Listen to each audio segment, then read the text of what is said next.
Le Seigneur de la rivière.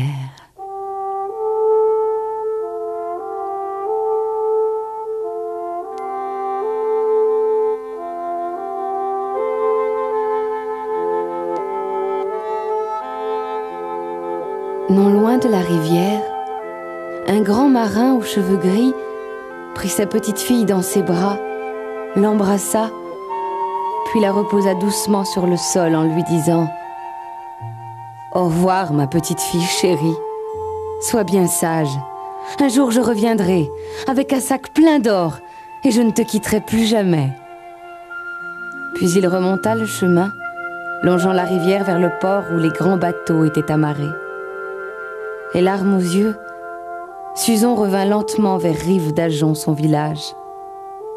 Elle sourit cependant en voyant une famille de cygnes tout près d'elle. Elle se souvint du jour où son père avait sauvé un petit cygne. Un méchant garnement lui avait cassé une patte en s'amusant avec lui. Le père de Susan avait dû poser une attelle et prendre soin de l'oisillon jusqu'à ce qu'il puisse à nouveau nager. C'était un brave homme, et il ne concevait pas que l'on puisse faire du mal volontairement. Mais il ne s'était pas rendu compte que la femme qu'il avait engagée pour s'occuper de sa petite fille et de sa maison pendant son absence était méchante. Il pensait au contraire qu'elle aimait Susan comme sa propre fille. Dès qu'il fut parti, la méchante femme cacha tout l'argent qu'il lui avait confié pour l'entretien de la maison. Susan dut se contenter de fruits, de pain et d'un peu de lait. Comme elle ne mangeait pas beaucoup, elle ne grandissait pas. Et Susan gardait toujours les mêmes vêtements. À la longue, ils furent tous usés. Comme la méchante femme ne les reprisait pas, Susan le faisait elle-même, du mieux qu'elle pouvait. Jour après jour, Susan guettait son père à la fenêtre. Elle allait souvent à la rivière voir les cygnes et gardait toujours un peu de son maigre repas pour eux. Elle était sûre qu'il l'aimait et comprenait ce qu'elle leur confiait.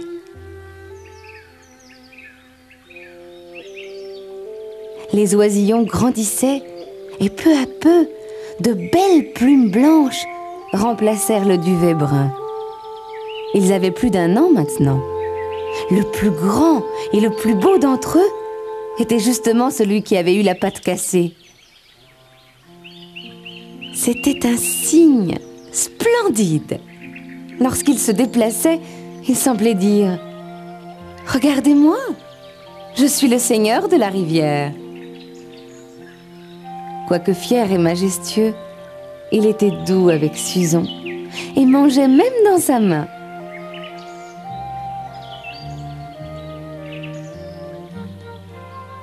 Les mois passaient.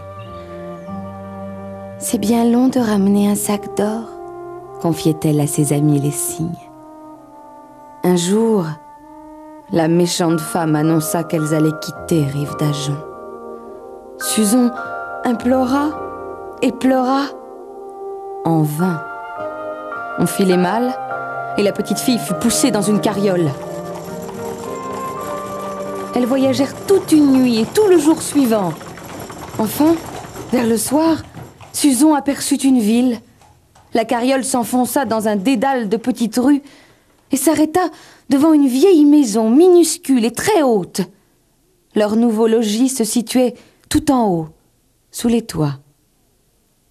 Susan était maintenant très malheureuse. Elle pensait à son père qui allait trouver la maison vide en rentrant. Il n'y aurait personne pour lui dire où elle habitait. Elle cessa alors de repriser ses vêtements. Elle n'avait personne à qui parler. Ses amis lui manquaient et elle n'avait pas le droit de bavarder avec les gens de la maison.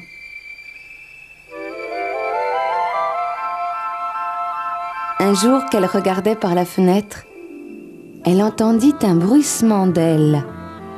À son grand plaisir, elle aperçut un cygne magnifique qui volait lentement au-dessus des toits. Il tendait son cou dans toutes les directions, cherchant visiblement quelque chose ou quelqu'un.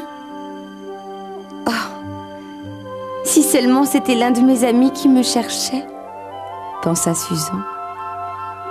Mais le cygne ne la vit pas et disparut. Le lendemain, elle l'aperçut à nouveau. Elle lui cria « Cygne, cygne, ramène-moi à Rive d'Ajon !»« Que se passe-t-il » fit la méchante femme. « Ce n'est pas la peine de parler de Rive d'Ajon. Tu n'y retourneras jamais. » Susan ne répondit pas. La nuit même, lorsque tout fut endormi, elle mit un châle sur sa tête, descendit doucement les escaliers et s'enfuit. « Je suis sûre que c'était mon cygne. Puisqu'il ne peut me trouver, c'est moi qui le retrouverai, » pensa-t-elle. Et elle se mit à parcourir la ville sombre en tous sens.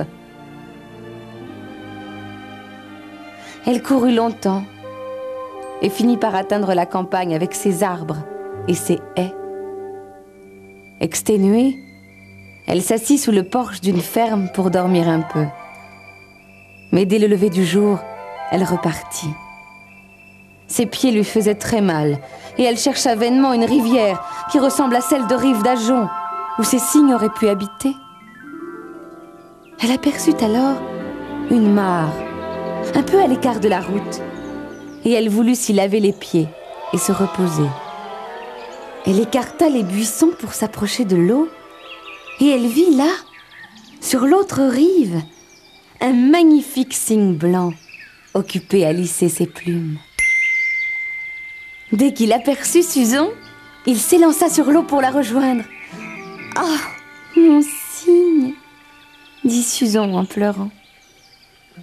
Il monta sur la berge et la fillette tomba à genoux en serrant ses bras autour du cou de son ami. Sentant son corps si puissant et si doux à la fois, elle pensa qu'elle n'avait jamais connu un instant aussi merveilleux dans sa vie. « Est-ce que tu me cherchais ?»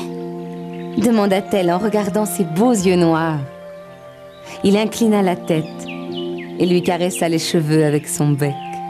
« Vas-tu me ramener à Rive d'Ajon ?» demanda-t-elle ensuite. Le cygne fit oui de la tête, gravement, et ajouta « Si tu n'as pas peur, je te prendrai sur mon dos. » Il s'allongea sur le sol et ouvrit ses ailes. Susan s'étendit sur son plumage blanc, posa sa joue sur son cou et referma ses bras sur lui.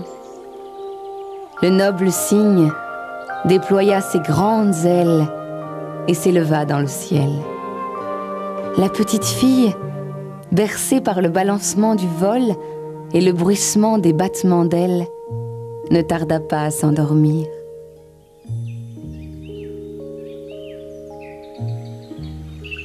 Lorsqu'elle s'éveilla, Susan était allongée sur un confortable lit d'ajonc.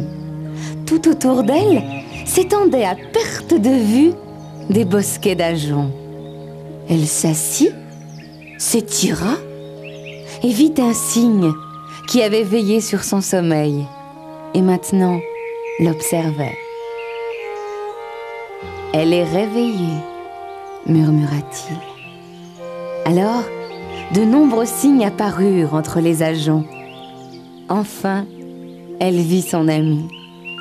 Il monta sur le lit d'ajonc, qui autrefois avait été un nid, et lui offrit gracieusement une petite miche de pain.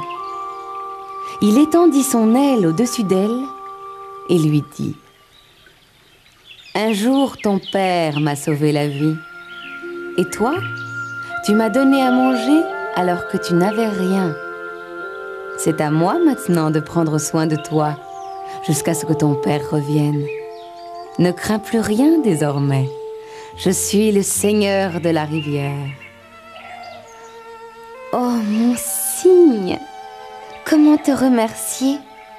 répondit-elle. Mais comme elle avait très faim, elle commença à manger sous le regard approbateur de ses amis. Elle demanda alors « Comment as-tu su où je me trouvais ?»« Ah, j'ai interrogé beaucoup d'oiseaux. Les mouettes qui remontent la rivière n'avaient rien vu. Seul une chouette vous avait aperçu la nuit de votre départ et avait tout raconté aux hirondelles. Celles-ci se sont renseignées un peu partout. L'une d'elles apprit par un martinet que dans une ville lointaine, une petite fille pleurait à sa fenêtre en parlant de Rive d'Ajon. Alors je suis partie. Au milieu de tous ces toits, je n'ai pas réussi à te voir. Mais j'aurais continué de te chercher si tu ne m'avais pas retrouvée. Il poursuivit. Les mouettes ont promis de nous prévenir dès que le bateau de ton père sera en vue. En attendant, tu resteras avec nous. À cet endroit, personne ne viendra te chercher. Nous t'apporterons à manger, et le matin, avant que les gens de la campagne ne partent au travail, tu pourras te baigner, si tu veux. Seras-tu sage, et feras-tu comme je te le demande? Susan, heureuse, répondit en souriant. Oui, mon cygne.